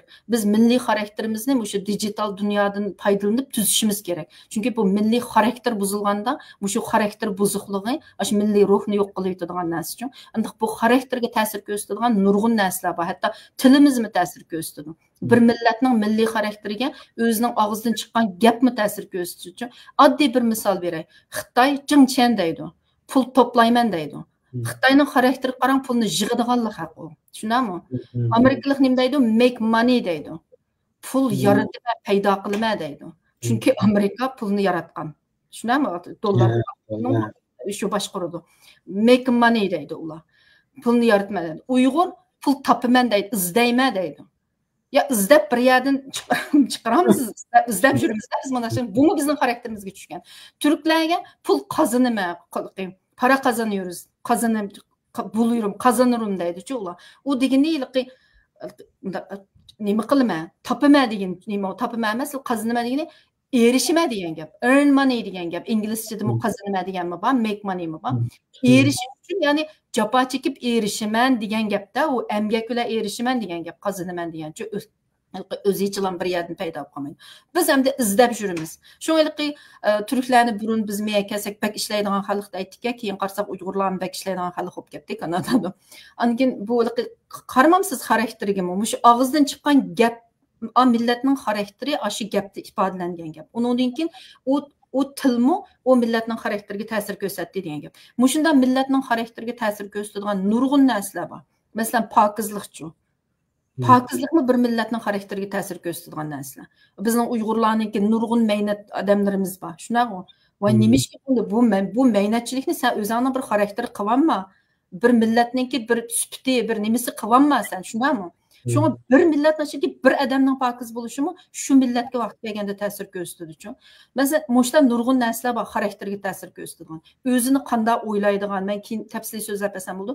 Mo'shta nurg'un narsalar bizning milliy ruhimizga ta'sir ko'rsatadi. Hozir biz digital dunyodan foydalanib, shu digital dunyoda WhatsApp to'plarida biz milliy xarakterimizni tuzishimiz kerak. milliy xarakter tuzalmay turib bizda xoin yo'qolmaydi. Hayvoniy mentality bor xalqlar yo'qolmaydi. Bizdagi odam shu abay ko'nglim elishib ketdi, meniki gapni qilg'ishcha ochig'im gap ovozim chiqib ketdi. Mushta odamlar yo'qolmaguncha bizdagi milliy ruh tuzalmaydi. Bizdagi milliy ruh tuzalmasa, bu milliy ruh bir toplumning manfaati bo'lmay turib bu yerda, bir toplumning manfaati uchun ish qiladigan ish bo'lmay turib, boshqalar biz uchun ish qilib bermaydi. Bir toplum o'zining manfaatini qo'g'daganda boshqalar kelib tan qo'g'dab bera oladi-chu. Uningga sizning kuchingiz bo'ladi, chunki siz o'zingizning manfaatini qo'g'dab bir yerga akilagandan keyin, "Hammaning kuchi bor keladi, siz haq bilan bozorlik qila olasiz, savdo qila olasiz. Mani qilsang menda ma'nosi bor, mani qilib bera olaman." Bo'lmasa sizni bir tengilmaydi-chu. Dastlab o'tib ketadi shu. Rahmat, mana yaxshi obdan temalarda suhbat bo'ldi. Hozir shu Og'zim qurib so'zil tevaman meni bu. Ya shunday yaxshi ketyapti-da programma. Bugungi suhbatimizni bular milliy ruh, milliy xarakter to'g'risida qanday bir narsa o'ylab qoldim kallamda. Ya'ni bir qatim bir suhbatni diasporadagi Uyg'urlarning milliy xarakteri, milliy ruhi haqida o'ylanishda bir tema qo'yib bir program qilsak bo'ladiki, bundan bir necha odam chiqib, o'sha kasb munosabatlik psixologiya, falsafiy nuqtalardan analiz qila oladigan, buni siyosatdan organik birlashtirib, bunda 3 nuqtaga kirib kuzatadigan bunda bir suhbat qilishga bir tirishib qo'ydi. Mana bir muhim bir narsani eslatdingiz, rahmat. Anin keyin ma'u inkoslar chiqdi bir qancha savollar. Savollarga bir qaraylik, anin keyin programmani to'shib ketdi. Savollar chiqdi-da, savollarga bir qaraylik, ha. Men savollarniki birinchisi bir qarindishimiz debdi. 2023-yilda Birleşken Devletler Teşkilatı'na Uygur meselesini qo'llagan davlatlar tarixdagi eng ko'p 51 davlatga chiqqan edi. Afsus 2024-yilda yildagi Dünya Uygur Qurultayida chiqqan setchilikning notis xabarlarida e'lon qilinishi bilan ham shu yilgi Birleşken Devletler Teşkilatı'da Uygurlarni qo'llagan davlatlar 15 davlat tushib qoldi. Sizce notisda e'lon qilgan xabarlardagi Uygur setchiligi har qaysi davlatlarning Uyg'ur masalasini qo'llamaganlikdan kelib chiqdi yoki ta'sir qilishdan bo'ldi deb qarashga bo'lamdi deydi. Notisdan xabardagi Uyg'ur setchiligi har qaysi davlatlarning Uyg'ur masalasini u setchilik har qaysi davlatlarning uni qo'llamaganlikdan kelib chiqmadi. Chunki u setchilik qachon chiqdi? 2023 chiqdi, shunami? O setchilik 2024 bultu chiqdi. Bultu 5-ayning 19 mi? 5 u degan biz bu 2024 oktyabrda qo'l qo'ydi bizni. Qo'l qo'ydi, lekin uni yarim yil burun notisda. U notislik xabar degan undan burun chiqdi. Burun chiqdi. Davlatlarni u yerda qo'l qo'ymagani bu notislik setchilik ta'sir ko'rsatdi emas. Men savol xatda yozilgan. Mush notislik setchilik mush davlatlarning qo'l qo'ymagani ko'rsatdi desak. Faoliyatimiz suhbatning 5-dimi bir narsa nuqtalardan qilib o'sha Uyg'ur tashkilotlarida bo'layotgan ba'zi skandal degan skandallar ma'nodim deydi hamda shu notisda e'lon qilingan jinsiy parakandalik setchiligi do'qaysa Nuritulkanning jinsiy setchiligi yana shu Birlashgan Davlatlar Tashkilotidagi 51 dan 15 ga tushib qolishiga ta'sir ko'rsatdimi demoqchi ekanda. Skandal ta'sir ko'rsatdi albatta. Chunki bu skandal chiqqandan keyin biz shunda masalan Amerikadagi nurg'un NGOlar, masalan akademiklar bular bayonotlarni e'lon qildi. Bular hammasi biz shunda o'zan qirg'inchilikka uchrayotgan bir xalq turib, bu bir ayollarga bunda po'xurlik qilish deganmi inson haqlariga kirdi uchun. O'zan inson haqlarini talab qilayotgan birisi turib, ayollarning huquqiy ta'sir yetkazadigan bunday ishni qilsang, sen qanday da'vo qilsa deydi. Birsi disgusting ko'ngil ishkitdi xalqning-chu ma'non qarab. Hamma odamning o'zimizning ko'ngil ishtigan. Ikkinchisi sen qaysi salohiyatning bilan da'vo qilsa deydi. Bunda odamni kim qo'llaydi da'voning beshida bunda odamlar do'st albatta qo'llamaydi-da. Bu bizning butun da'voniga yuzini tushiryapti-chu bu narsa. Shunamanki bu albatta bunda skandal ta'sir ko'rsatdi. Men abay bizning xalqniki berib kelib diqqansh usul o'ynab naynaqsh bu noit xo'shal haqda ko'rsatayotganlar dedim. Ma'nosini demay o'tib ketma. Albatta bu shu bizning ishki o'zimizning manfaatiga ko'ngil bo'lmagan, jiddiy muomala qilmagan, o'zimizning qanday muomalada bo'lgan lig'imizni ko'rsatdi-da, shuni ta'sir ko'rsatdi albatta. Yana bir qarindishimizning bir savoli borki, vaqt tushib ketdi. Son so'ratdi hamda Yevropa Birligida Norvegiya, Shvetsiya, Yevropa Birligida Norvegiya, Shvetsiya yo'q, ammo bular Shengen shartnomasiga qo'l qo'yganlar. Bu savol emas ekan. Savol emas. Yana bir ekan, endi men savol so'rabdi. Açal yo'lga kelib qoldi deydi. Yaqin Yevropada o'ngchilar kuchayib ketdi. Masalan, Avstriyada o'ngchilar partiyasi yana bir partiya bilan birlashib hukumat qurish yo'lida. Bizning keyingi nishonlarimizga salbiy va ijobiy ta'sir bormi deydi. Ruqiya adimiz fikringiz deb bersangiz rahmat debdi. Ya'ni Yevropada o'ngchilar Amerika kuchayotdi hamda. Shu o'ngchilarning kuchayib ketishi bizniki keyingi da'vo nimalarimizga ijobiy yoki salbiy ta'sirlar paydo qiladi deydi. Buni ayrım bir tema qilib so'zlasam bo'ldiki, keyin bir to'rda talastorda. Chunki bu Yevropa Birligininki qurilmasi, Yevropa Birligidagi davlatlar qanday qaror oladi? Masalan, Kissingerning bir gapi bor-ku, bir maqolada chiqqan. Yevropa Birligida tashqi ishlarga men telefon urmoqchi bo'lsam, kim bilan ko'rishiman degan gapchi. Shuningga o'xshash bu Yevropa Birligi qarorlarni qanday oladi? Bu Yevropa Birligining strukturasi qanday? Bu yerdagi davlatlar, partiyalar Yevropa Komissiyasiga Oliy komissarga qanday ta'sir ko'rsatadi? Bu narsa ayrim bir tema. Bu narsalarni tafsiliy tahlil qilmay turib bu savolga javob berolmaydi. Mush narsani tafsiliy tahlil qilib tushuntirgan vaqtda uningdan qaysi kuch qanday yerda turib qanday yoqqa ketib beribdi, Yevropa qayoqqa ketib beribdi yoki davlatlar qayoqqa ketib beribdi, buni tutib qolgan bo'lamdikan, bo'lmamdikan, qanday kuch tangsalmasi bo'ldikan, bu narsalarni tahlil qilgan bo'ldi. Buni men ayrim bir suhbat qilaman. Sen muhim tema ekanda, men bir qiziqadigan bir sizlarni qildim, boshqalardan nima qildim? Boshqalardan bo'ldi, men o'ylagan bir narsa bo'lyapti. Cho'ng o'sha Yevropa ittifoqi Çoğun kişi teşkilatların bilan iş qilish prinsiplari qandaqdir deb o'ylaydim. Men yaxshi bo'lib uni ayrim bir deyishaylik. Hamda yana bir gap deydi, rayon farqi o'xshamaslik bilan Uyg'urlar necha bilyotadi deyish bo'ldik bu narsani. Yana bir Nay to'g'ri dedingiz, insonda vijdon g'urur bo'lishi kerak, ya'ni o'zini imonliq degan insonlar Xitoy bilan til yurish yo'lida. Bu savollar tugabdi. Bu savol bo'lmasa tugitaydi. Endi niyati baba. Eng oxirgi har qatlar programmada biz nima qilishimiz eng oxirida o'zimizga bir nazar tashlaydik-da programmada asosliqi. Eng oxirgi bir savol. Mana shu yerda yozib qo'ygan savol bo'lyapti. Uyg'ur masalasi xalqaroning diqqatini tortish uchun qanday bir tirishchilikni ko'rsatishimiz kerak dedi. Dunyoda ko'rib deyishdi. Hozir Gollandiyada emas, masalan Kanada mashtada namoyish desak chiqadigan odam oz. So'zjiq harakat oz. Bulavotida endi qanday qilganda yana shu xalqaroda Uyg'ur masalasini qayta bir ko'tarib chiqishning bir imkonlarini qilib oladi. O'zimizga bir nazar tashlab baqsak, mushaqil o'ylaganlaringizni qilsangiz program tugasa. Abaymu dedim, o'zimizga nazar tashlasak, birinchidan biz shu milliy xarakterimizni o'ngishimiz kerak. Bu milliy xarakterni o'ngshash uchun cho'qim bizning ziyolilarimiz, bizningki akademiklarimiz, bizningki shu bizni boshlab mangadigan elitlarimiz xalqni boshlab xalqninki uyg'unishi uchun ko'plab kuch chiqarishi kerak ekan deb o'ylab qoldim. Ya'ni shu Uyg'urcha programmalarni ishlashi, Uyg'urcha maqolalarni yozishi. Chunki bizda bunday odamlar bek sanoqliq, bek oz bor, bek muhim odamlarimiz bor. Xalq biz ularning qadrini qilmayotgandik, bilmadim. Bek bizning ichimizga biz uchun jiq narsalarni yozib qilmay, masalan, g'arb dunyosidami qilayotganlar bor. Anondan keyin biz buni taraqqiy qildirishimiz kerak. Shu biz bunda ziyoli deblamay bu birini bildigan deb endi so'zlagan yozgan odamning hammani ko'tiravergani bo'lmaydi. Shundan xato yo'lga boshlab ketadiganlar bo'ladi. Shunga haqiqiy saposi bor odamlar, saposi bor ziyolilarimiz to'g'ri yo'lga boshlab menayotganlarni xalq ko'radi uchun. Ya'ni bu yerda bir odamning kayindilar menang deganim emas. Elitlar so'zlaydi, uni tahlil qiladiganlar bo'ladi. Qarshi fikr qiladiganlar bo'ladi. Bu har xil fikrlar o'ttirg'i chiqqanda, shu har xil fikrning ichidan to'g'risi o'ttirg'i chiqadi. Shunga bu digital dunyodan foydalanib, bu narsani ilgari surishimiz, ya'ni xalq ichimizdagi xarakter tuzash harakati olib berish kerak, milliy ruhni tutib turish uchun. Bu bir. Ikkinchisiga bizningki hozir xalqaro vaziyatda kun tartibda emas uchun masalamiz tushib qo'yapti kun tartibda. Chunki xalqaro vaziyatda nurg'un muhim narsalar yuz berayotganligi uchun oldin turyapti. Ammo bu bizning masalamiz kun tartibdan butunlay tushib qolamdi, endi biz tugudikmi degan gap emas. Chunki Amerika Xitoy bilan put tepishyapti-da.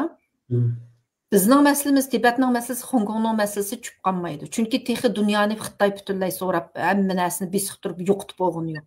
Butun dunyoni Xitoy so'rab besiqtiribsimi, Sharq Turkiston bizning uchun. Bu narsani Xitoy yo'qotolmaydi. Biz yana tik tursak, masala yana yo'qolmaydi. Shunaqmi?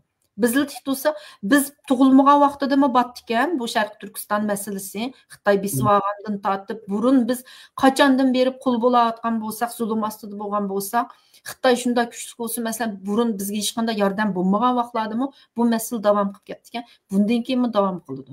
Bu mustaqillik o'zimiznikini o'zimiz haqqimizni qaytarib olish haq degan narsa bor, bu yo'qolmaydi. Bital Uyg'ur qolib qolsimi bu dunyoda, shu Uyg'ur shu Sharq Turkistonning mansubiyatini yo'qotmasa, shu da'vo yana yo'qolmaydi degan gapchi. Endi eng buni yo'qotadigan narsadan bu vaziyatning kun tartibdan tushib qilishi yoki dunyoning andaq-mandaq bo'lib ketishidan emas, o'zimizdan qo'rqsak bo'ldi. Bayamidan biz yo'qolsak yo'qaydi-ku bu masala. Biz yo'qolmasak yo'qolmaydi, davlatlarmi bizni ko'z qilib tutib bu masalani ilgari surib atmang'alaydi kun tartibga qo'yib.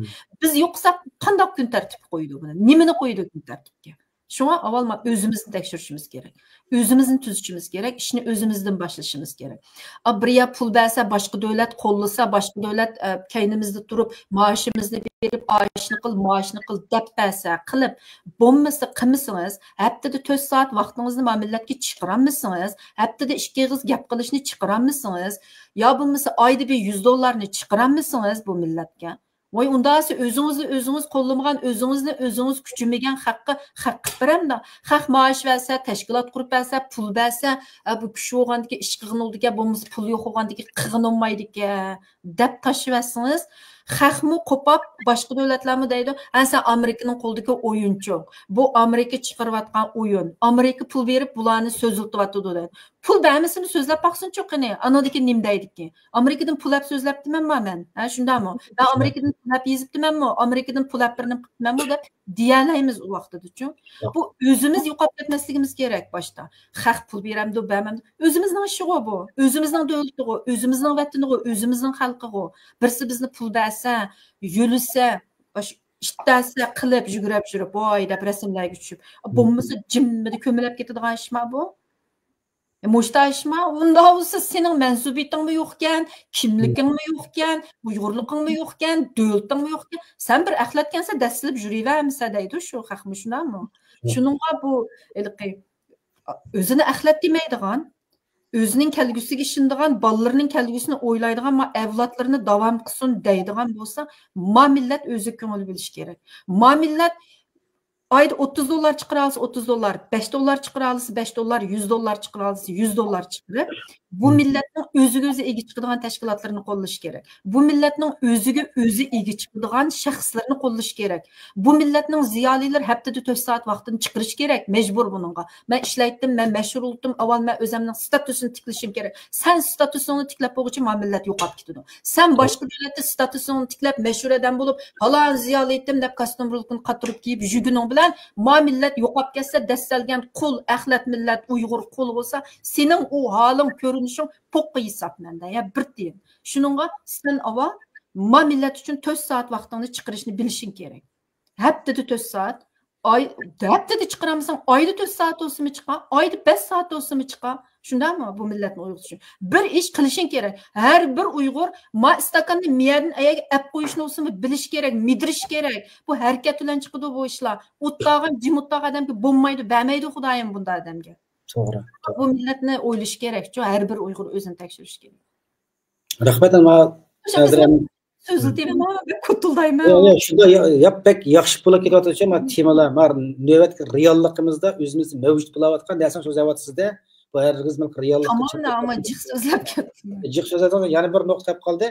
Ya'ni bizning ziyolilarimiz xalqni yetaklash jarayonidagi fikrimizni o'tirib qo'ydingizda. Masalan, yetaklab vaqtda, lekin yetaklab ketamidi. Xalqni agashmidi, ham buning buzg'unchilik qilganlarni jiq chiqib ketdi, ilgari nurg'un ishlab ketdi. Buni bu yerda deyishmaylik.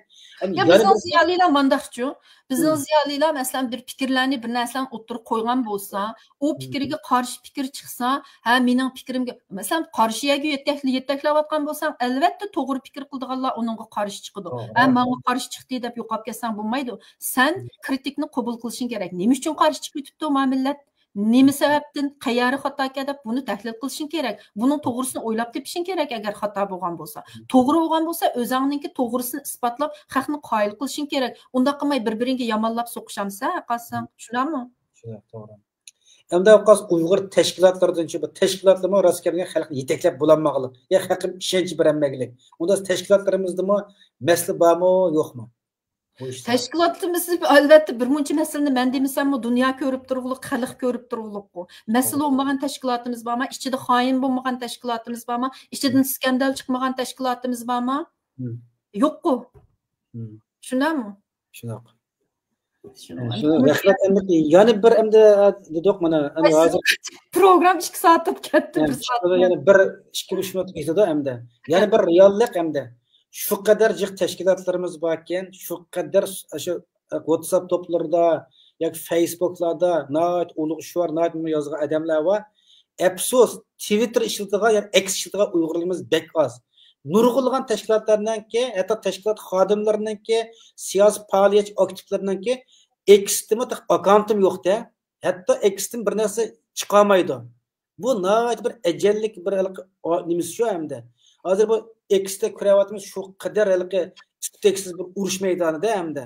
Men kuniga bo'lmagan bitta narsa chiqarmay, bo'lmasa ba'zi ikkini chiqarib qo'yman. Yaqincha oldirashib qolib qolsaqmi? Hech bo'lmasa Uyg'urimiz Twitterdan bir hisob ochib, X'dan bir hisob ochib, Uyg'urlar qirg'inchilik oid bir narsalarni aşağıda kim yaxshi taqib olganmiz, shuni o'sim qo'llaydi. Umumiy bir qo'llash. Ham baxirlayli. Boshqa til yozamasa Uyg'urcha yozsanglar bo'ladi. Yaxshi videolar qilib qolsa, avatib beringlar, biz taqitayli degandek mushtaq qilish orqaliqmi Xitoyninki jinoyatlarini oshkorlaydi. Bak to'g'ri dedingiz, gapingizni bo'lyaptim. Bu sosyal medyadagi urush hamda nurg'un ziyolilar hammadamdan buni expect, ya'ni umid qilmaymiz. Sen cho'qim Twitterda, sosyal medyada o'tda deb bo'lmaymiz. Ammo boshqa ishni qilmaydigan, boshqa masalan har kuni kitob o'qib bir narsa yozib bir narsani qilish kerak bo'lgan nurg'un ziyolilarimiz bor. Ularni masalan har kuni Twitterda o'tda deyamaymiz. Har kuni video taqitib, uni taqitib, buni taqitib. Endi ara-sıra muhim narsalarni qilib qo'ysa bo'ldi, agasi bo'ldi. Ammo boshqa ishlarni qilmaydigan nurg'un odamlarimiz bor, odatda. Ular kirib xalqimiz Twitterda buni qilsaq bo'ldi. Chunki hozirgi dunyo urushi bu yilqi naq maydondagi, ya'ni jang maydonidagi urushlar ham g'alaba qilmadim bo'lmaydi. Masalan, Isroilni g'alaba qildi demdi hozir jang maydonida g'alaba qildi. Nurg'un odamni o'ttirib, men g'alaba qildim deydi. Urushda kuchlik, qo'ral bilan g'alaba qildim deydi. Ammo ong urushidichu, ideologiya urushidichu, ya'ni fikr urushidichu Isroil ham mag'lub bo'ldi, shunami? Dunyoning nazardan tushdi butunlaychu. Shuningga bu yilgi dunyodagi urushdan hozir Xitoyga biz mag'lub bo'lsak bo'lmaydi. Bizning qo'limizda yo millatariy askariy kuch yo'q, yo yerimiz qo'limizda emas, yo xalqimiz, bizning vatandagi xalqning bizning kaynimizda yo'g'on bir askariy yoki bir boylik yoki to'plab qo'ygan pulimiz yoki bir yerdan kirgan kirimimiz, hech nimamiz yo'q bir xalqcha. Yo kaynimizda qo'llaydigan Falastinni bo'lmagan qo'llaydigan bir muncha arab davlati bor, shuna o'zining arablari. Bizniki hech nimamiz yo'q. Qo'llaydigan bir Allohdan boshqa kaynimizda turgan hech kimsi yo'q. Bizga vaziyat to'g'ri kelib, dunyo o'zining manfaati uchun qo'llaydigan davlatlar bor, prinsiplari Xitoy bilan bo'lgan talash tortishi tufaylidan qo'llaydigan davlatlar bor. Boshqa bizni qo'llaydigan hech qanday davlat yo'q. U davlatlarmi Xitoy masalasida u bizni berib mustaqil qilib yetiblam qo'yay deb manda qo'llaydigan yoki bizni Uyg'urni qutuldirib qo'yay deydigan davlatlar emas. Faqat Xitoy bilan o'zining talash tortishi bo'lganligi uchun Xitoyga besim qilish uchun qo'llab qo'yganlik. Unda bo'lgandan keyin biz shu nimada bu hech qanday bizniki hech qanday bir kuchimiz yo'q, mushta bir ojiz millat. Qo'limizda bor ko'z nima desa, ideologiya urushi, fikr urushi. Biz buningda Xitoyni tuta olamiz. Chunki Xitoy haqsiz, biz haqli. Shunga qo'limizda bor ko'zni tutishimiz kerak.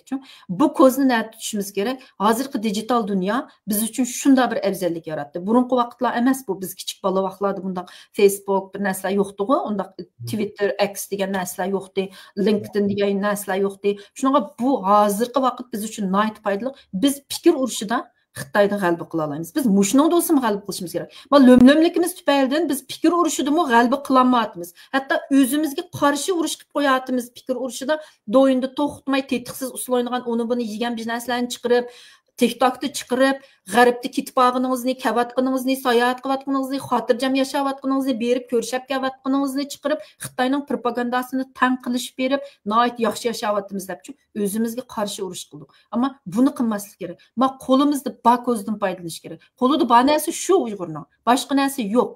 Media urushi, fikr urushi. Buni biz g'alaba qilishimiz kerak. Biz deydi-ku inglizlar, you can win in the battle, but you cannot win in the story demda. Shunga o'xshash biz nimada g'alaba qilishimiz kerak, shu fikr urushi. Rahmat hamsa Ruqiya xonim, bugun nayta suhbat yaxshi bo'ldi. Yana taxi sizdan suhbatli jarayonida nurg'un savollar kelgan. Kallamga vaqt munosabatan program degan bir şey to'xtayli. Bugun sizlar qilgan suhbatda yana bir necha nimalar yangi temalar kallamga keldi. Doim bo'lsa yana bu temalar to'g'risida yana qat'ar yana suhbat o'rlashtirman. Shundoq ekranda qarindoshlar programmani ko'rdinglar. Nayta reallikdagi narsalarni Ruqiya Turish xonim nayta yaxshi shaklda analiz qilib berdi.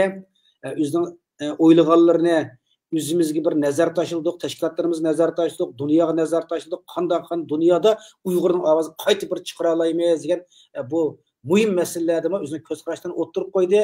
Ma videoni ko'plab hambahlab taqib qo'yinglar. Undan boshqa yana atrofimizga nurg'un siyosiy analizchilarimiz, har qaysi psixologiya, falsafa o'qigan qarindoshlar ekranga chiqinglar. Ma millatimizni uyg'otayli, millatimizning xarakterini siyosatni yetildirish uchun hammamiz taraf-tarafdan avom xalqni bir yetaklash uchun millat oldidagi mas'uliyatimizni ado qilaylik.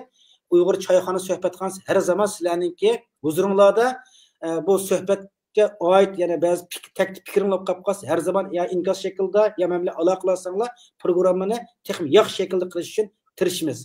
Hammanglarga ko'pdan ko'p rahmat. Shundaqla Ruqiya Turish xonim, sizlarga vaqtingizni chiqarib, bugun suhbatga qatnashib, yaxshi suhbat qilib berganingiz ko'pdan ko'p rahmat aytaman. Hamsa bugungi hammalarga olsun.